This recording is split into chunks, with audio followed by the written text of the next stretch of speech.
700 invités, un temps magnifique.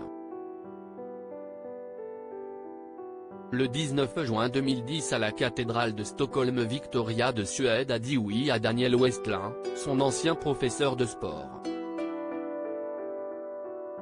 Leur rencontre aurait pu servir de scénario à une comédie romantique.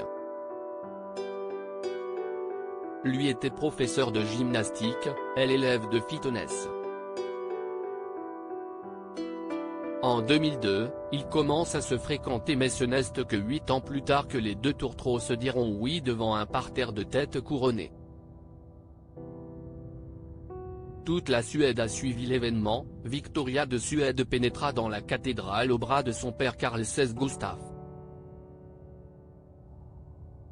Pour sa robe, elle avait choisi sans surprise un créateur suédois, Parang Scheden. Sa traîne faisait 5 mètres de long soit 2 mètres de moins que celle de Lady Di. Comme la famille royale britannique à la sortie de l'église, les deux jeunes mariés firent un tour en calèche pour saluer la foule venue nombreuse pour assister à ce moment historique dans les rues de Stockholm.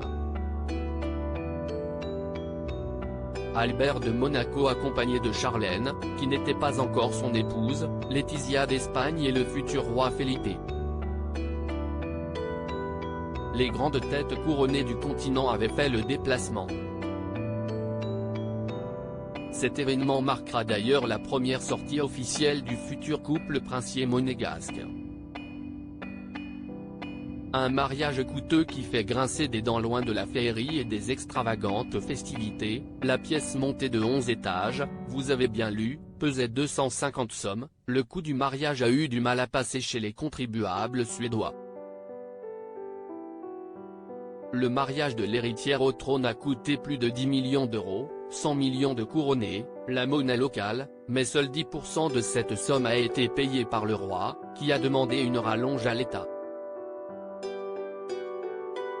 L'indignation atteignit même à l'époque le domaine politique, la gauche du pays s'indignant d'une telle dépense. De l'eau au moulin des abolitionnistes. Loin des polémiques très terre-à-terre, les deux jeunes mariés s'envolèrent au milieu de la nuit, direction Bora Bora, pour profiter d'une très belle lune de miel, à leurs frais, on imagine.